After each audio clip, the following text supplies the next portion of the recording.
That was the jubilant scene in Muriel Bowser campaign headquarters last night when she finally got the word that she will be the Democratic nominee for mayor for the District of Columbia. We'll get to why it took so long to get to those numbers in a moment, but joining us right now, live in studio, our very own reporter on the scene there in Muriel Bowser headquarters, Martin Caro. Good morning, Martin. Good morning, guys. I was just about to say, I feel like I just heard that a couple hours ago because I did hear that just a couple hours ago, right? Well, obviously, it was a pretty exciting scene there. Was this, in your opinion, and based on the mood there in the room, was this interpreted as a vote of confidence in Muriel Bowser's ability to lead this city, or was this really a rejection of Vincent Gray and all of the corruption questions surrounding him? Well, I think it's a mix of both, but that's a good question. It's going to be hard to say.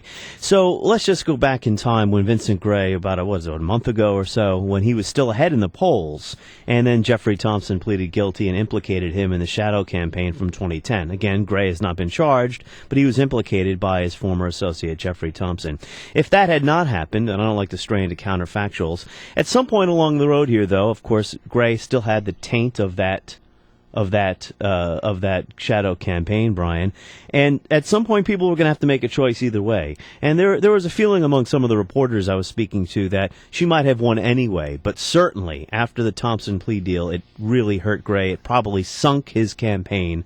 And Interesting, Martin, if I could just say, pulling on that thread, Muriel Bowser was able to sort of rise above and not just talk about corruption because the plea deal spoke for itself. She didn't have to get into it. If the plea deal hadn't come in, she may have had to use some more aggressive tactics with regard to the corruption issue, right? Yeah, it did. It certainly did speak for itself. Everywhere Mayor Gray went publicly, he had to answer to it at every single debate, any of his availabilities.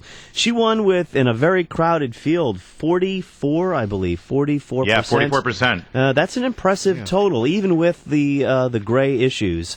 44%. She beat an incumbent Democrat who had, I think, only about a third of all votes. We should mention, though, that interest in this race, and there may be a couple reasons for that. They moved up the primary to April this year. It was September last time around in 2010. Turnout was 24%, only 83,000 votes were cast. Wow. Let's talk about the problems we had getting the numbers in. What the heck was going on? This is the nation's capital. This is the capital of the Western world, and we still struggle with getting election returns turned in the District of Columbia. I'm not supposed to be editorializing, but how can anyone not look at what happened last night and not say it was ridiculous? I mean, usually, the D.C. Board of Elections doesn't have a great reputation for getting out results in a speedy fashion. Usually, they'll have the early vote. The early voting results out pretty quick. That took till around 10 o'clock. Not until after 10 p.m. did they actually start providing results of votes that were cast yesterday. And it was some tabulation problems with new electronic voting machines. Here we go. Every single precinct had at least two of those electronic voting machines to go along with the paper ballots. And some poll workers did not know how to properly shut down those electronic voting machines to get the results out faster, among other problems. There just seemed to be confusion, discrepancies between the number of precincts that actually been reported and the total number of votes didn't seem to be matching up. It took 4 hours to get enough results, comprehensive results, so we can finally say, yes, indeed, Muriel Bowser is the winner. I think by around 9, 10 o'clock, most folks, at least in Bowser's campaign party, I guess you want to call it an election night watch party, and even in Gray's party, what we could see on the big screen TV, the TV coverage there, that was empty. Hers was full. It was pretty obvious she was going to be the winner. But and even Gray mentioned in his concession speech before he congratulated Bowser, he thanked, in a joke, he thanked the Board of Elections for keeping the suspense going so long. Now, what about the matchup now that takes place in the fall between David Catania and Muriel Bowser? Handicap that race. Well, I'm not a guru of D.C. politics, but I think it's going to be very difficult for David Catania to win as an independent. D.C. historically has never elected an independent candidate. David Catania does have some name recognition. He's been on the council for some time, but I think Muriel Bowser will be the favorite for good reason. Right. Well, I think that's interesting. Well, let me challenge you on that for a second, Martin, because let's face Challenge. it, Muriel Bowser had had one goal here, and that was to be an alternative to Vince Gray.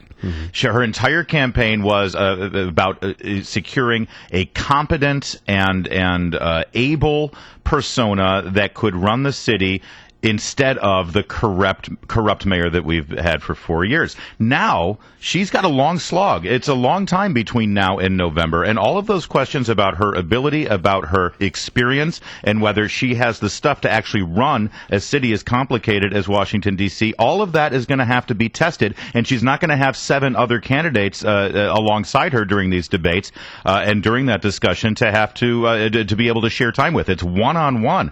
I think David Catania has a real shot here. Well, he could, and you can look at that two things. You can look at it the flip side. The extra time we have between now and November gives her an opportunity to show herself. But what your point brings up something that just happened last week. In an interview with Washington City paper, Muriel Bowser was asked to name 2 pieces of legislation that she had sponsored that became law and that were substantial during her 7 years on the council. Not only did she not name 2 pieces of legislation, she told the interviewer that what does it have to do with being the mayor? Ah, there you go. Well, I don't know. I think it's speaks to your vision and your priorities. One other note from the election last night: Jim Graham will no longer be a member of the council. That was, I think, a surprise to many. Yeah, Brianne Nadeau, who apparently had a connection to Graham. He helped her at one point get her start, and then she jumped into the race in December 2012, and she beat him pretty solidly. The Washington Post came out with an editorial yesterday, or the day before. I've kind of lost track of the days since being up at 3 a.m. till 3 a.m. The Washington Post really eviscerated Graham in an editorial a couple days ago. All right, listen, Martin DeCaro, good work. Thank you for staying up All late. right, guys. Late nights and early mornings. Yeah. Welcome Which to the one is it? WMAL Mornings on the Mall Welcome to Club, our Martin. nightmare. That's Yeah, right. exactly. 6:44.